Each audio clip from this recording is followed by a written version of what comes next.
It's no secret that Smash Ultimate clearly has some problems keeping up series canon, and due to that, there's undoubtedly many mistakes littered throughout the game, but there may be more than you first expect. Olimar being canonically less than 2 centimeters tall, but still being bigger than Kirby and Squirtle in Smash, Chrom aiding Robin in his final Smash even if you're fighting against Chrom, stages having some different functions than their original games, but those are a bit more understandable and are just done to make the game function. Today, we're focusing on things that are either really major that they break series canon for, outright mistakes in how they represent a game or series, or things that they simply could have changed to make more fitting, but for some reason decided not to. Obviously, this video isn't me trying to bash Smash Ultimate or anything like that. I love the game. No, come on guys, seriously, I do.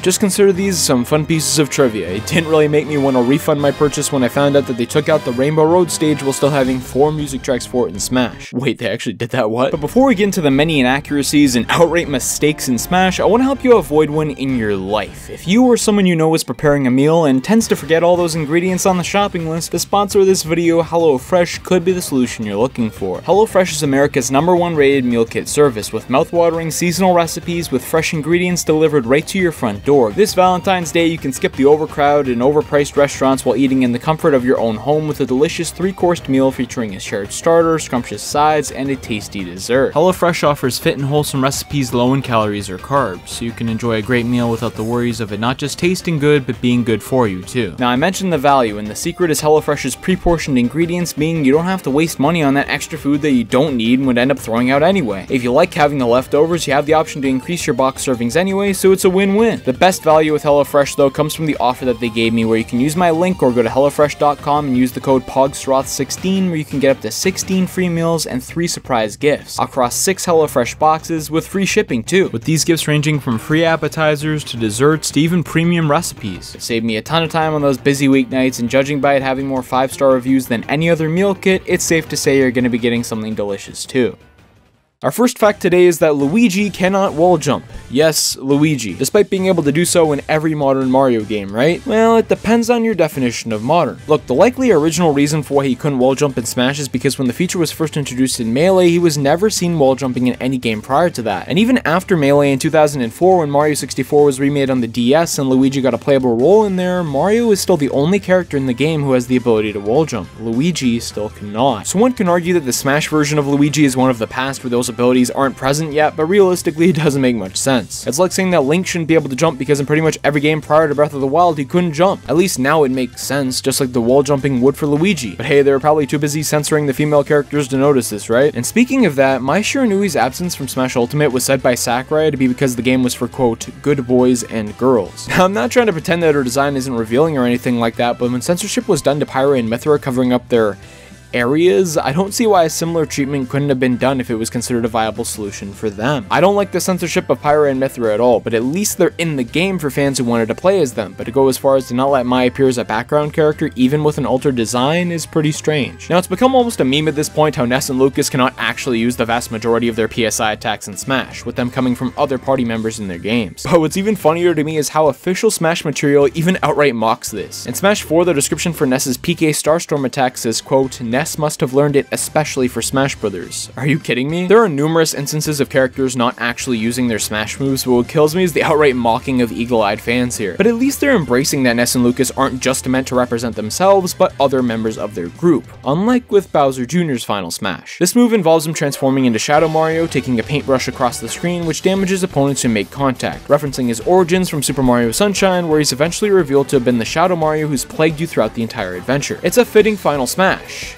for Bowser Jr. But in case you forgot, Jr. is only 1/8 of this fighter slot, as 7 of the 8 ults are based on the Koopalings who do not possess this ability. So while I don't mind the final Smash on its own, even though the attack is pretty simple, what puts it over the edge for me is how the vast majority of the time when playing as the character, the inspiration doesn't fit. And one more thing about the Koopalings, I've mentioned this in the past, but their alternate costume order in Smash still really bothers me. If Roy and Morton's spots were swapped, the order of them would actually match the boss fight order that they have in Super Mario Bros. 3, the first appearance of the Koopalings. But no, they just decided to leave them in with this mistake, and now the order doesn't reference anything when they had an opportunity to do so. Now, I don't want to spend too much time in this video talking about things like character heights and speeds not lining up because there's so many instances of it, but Fox being significantly faster than Wolf despite the opposite being true in Star Fox Assault doesn't make any sense. Even if you argue that the character's zero appearances are what's being represented in Smash Ultimate now, and we simply don't know for a fact that Wolf is faster than Fox modernly, then how do you explain this also being true in Brawl? It's just a really weird discrepancy. Wolf is canonically so much faster than Fox, it doesn't make any sense for him to be slower. I've seen some people try to extend this argument to the Pokemon series, with some Pokemon having higher base speed stats than others, even though they're slower in Smash Brothers, but this doesn't entirely line up to me, since there's other aspects to this in the series to explain the discrepancies, like some Pokemon being higher level than others, having higher effort or individual values, things like that. But something that undoubtedly makes no sense is the moves which shouldn't affect Pokemon of a particular type still being usable. Mewtwo's Final Smash affects Greninja and Incineroar despite them being Dark type. Dark has an immunity to Psychic, the type behind Psy Strike, so this canonically shouldn't be possible. An explanation could be that every Smash fighter is secretly holding a ring target, or some random unseen Pokemon has used Miracle Eye before the match starts, but I don't think that's the case. Same thing happens on the Kalos Pokemon League stage when Dragon moves are used by the background Pokemon, which can still hit Jigglypuff, despite Fairy having an immunity to Dragon. Guess they imported the pre-Gen 6 Jigglypuff for Smash, huh? Now, one of my favorite things about Pokemon is the music, but some of the Smash missions are really weird to me. We have both the Unova and Kalos Pokemon Leagues as stages, yet neither of the League themes or the Elite Four battle themes are present in the game. The closest fitting themes we get are the wonderfully done En's Castle, Zekrom and Reshiram's theme, and Diantha's for Kalos, great additions for sure, but not having the two main ones to suit the areas doesn't make any sense. And also on the subject of music, I'm only going to mention one of these examples because this happens for so many different series, but the music tracks of Dragon Driftway and Ice Ice Outpost don't list Mario Kart 8 beside them, like literally every other track that's exclusive to Mario Kart 8. Why they decided to leave this out beats me. Get it? Like, beats music?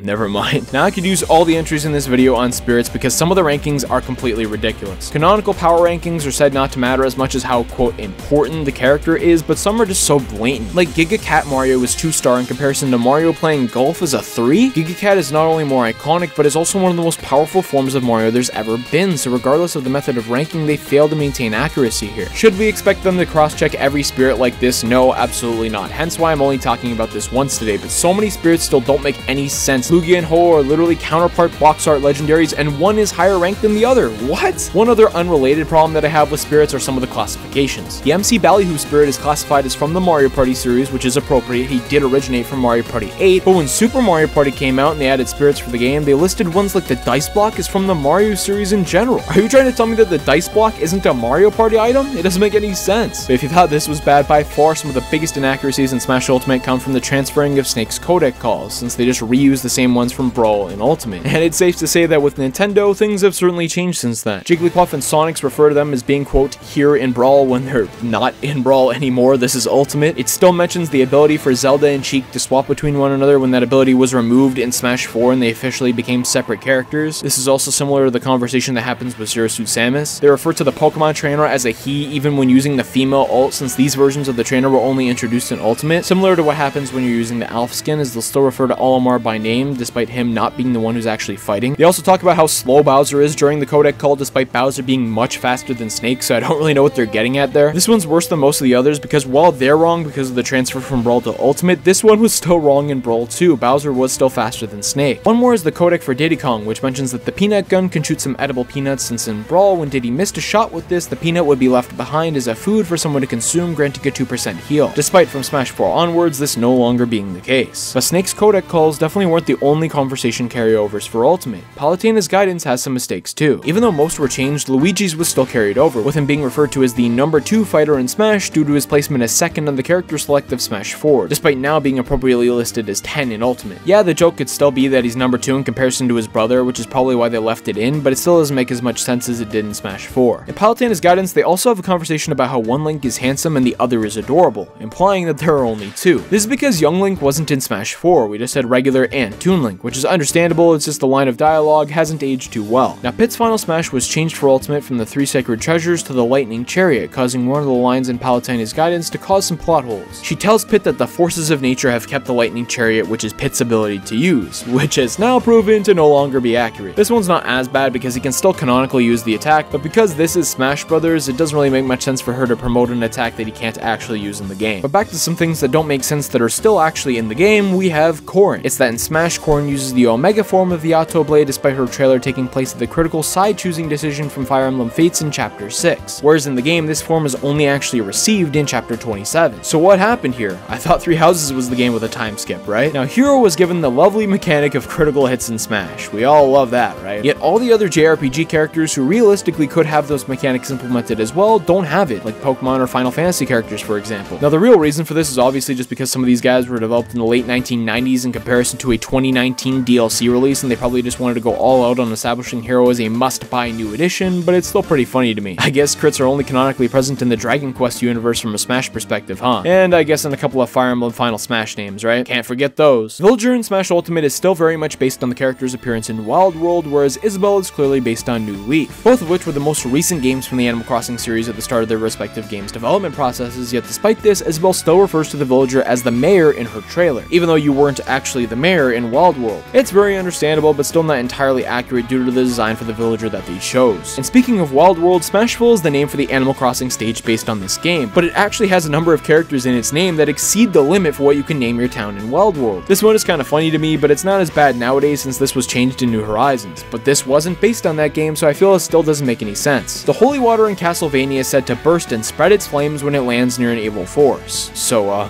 is Mario an evil force? Kirby? Link? Like the majority of the Smash roster? Obviously this is done out of necessity to make the game work, but it still doesn't make any sense canonically. In the Mario Maker 2 stage, there are so many problems that I can't even list all of them in this video, but I'll just say a couple of the main ones, like lava being present in an overworld stage when you can't do that in the main games, bridges only being one tile long, the lifts are angled here which you can't do in the game, and slopes are present even though the stage is based on Mario Maker 1 when they didn't exist yet. I know we expect Smash stages to take creative liberties, and as I mentioned earlier, I'm going to be leaving a lot of these canonical mistakes out, but outright breaking the rules of the game here portrays Mario Maker inaccurately, making you think there's more interesting features than there actually are. Pikachu and Pichu both possess the same final smash, being the move Volt Tackle, which gives Pichu recoil damage to mimic how it works in actual Pokemon, as well as going along with Pichu's gimmick of damaging himself after almost every attack. The problem is the inconsistency with how Pikachu's Volt Tackle doesn't give him recoil as well. So you're saying the same move works differently from one Pokemon to another? The only instance I know of this move not giving you recoil is in Pokemon Conquest, so I guess an argument could be made that it's canonically accurate, but Pikachu can't even use this move in the game anyway. Raichu is the one who uses this. So you can't really have it both ways here. It's inaccurate in one form or another. Bonus points here go out to how some Pokemon can't even use their Smash moves like Pichu's Skull Bash and Agility, or Goldine's use of Splash as a Pokeball. They literally took Magikarp's gimmick and gave it to another character. Are you kidding me? And also about Pichu's use of those two moves in particular, why does he damage himself when using them? Pichu's gimmick is that he can't charge electricity well, but neither Agility or Skull Bash is an electric type attack, so that canonically shouldn't present an issue for him. And kind of the opposite here, why doesn't he damage himself while using his up taunt? That actually shows him using electricity, and there are other taunts in the game which inflict damage, so this shouldn't be an issue.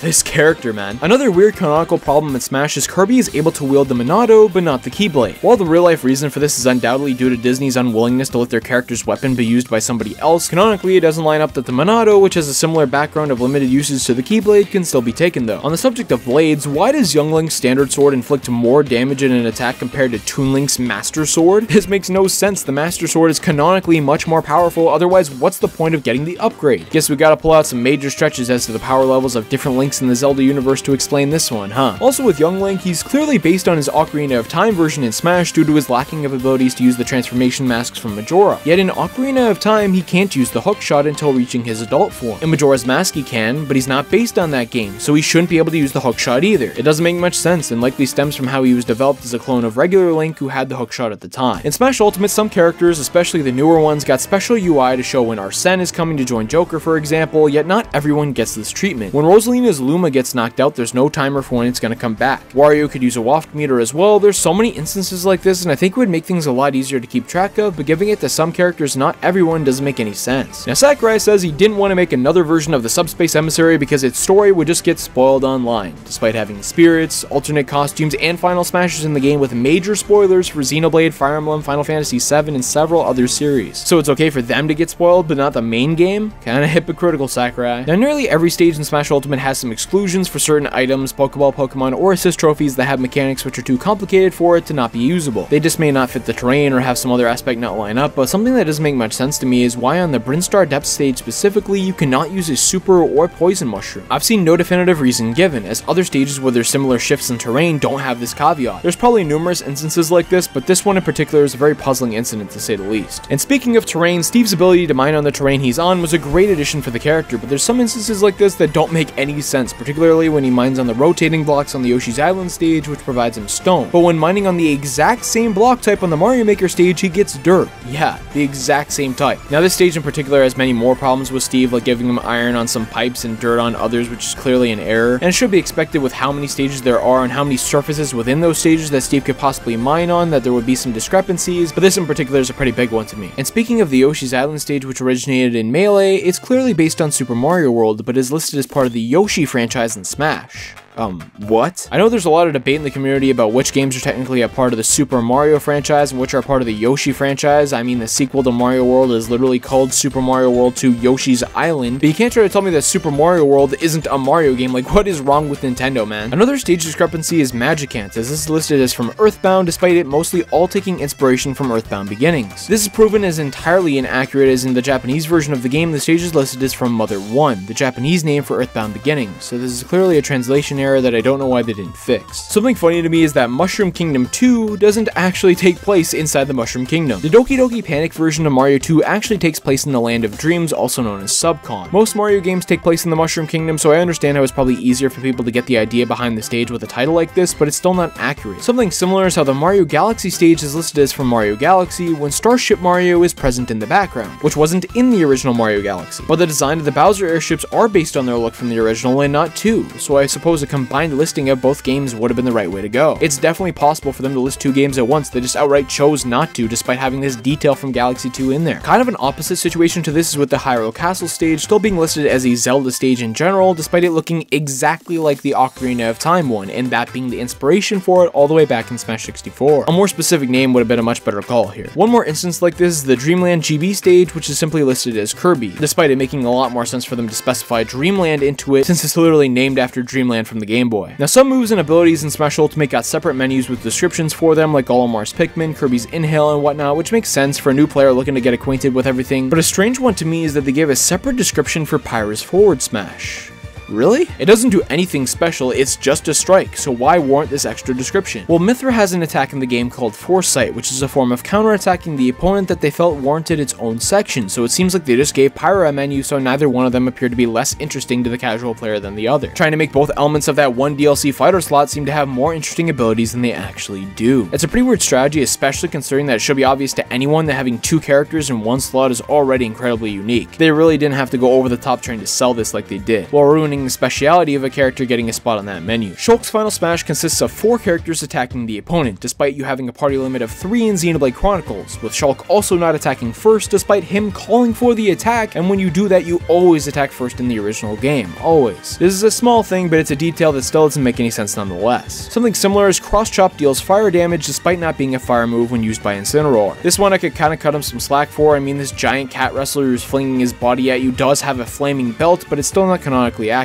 Now I didn't really want to focus too much on characters using moves that they've never been shown to use in Smash outside of Pokemon, since they literally are confirmed to not have those abilities, but I gotta mention Daisy. Like, oh my goodness, does her moveset not make any sense. She's never shown using the floating abilities, putting opponents to sleep, and has no established relationship with the Toads to use them as attacks. Like, I understand it's all because they wanted to add an extra Echo, and she makes a lot of sense for Peach in theory, but because of her lack of playable appearances in the main series, the moveset doesn't line up. Quite a few of the Echoes are like this, and I made a video giving them all new movesets in the past for this exact reason, but it still bothers me as is. And speaking of Echoes, Smash Ultimate introduced this classification, designating clones from previous Smash games as such, while also introducing some new ones.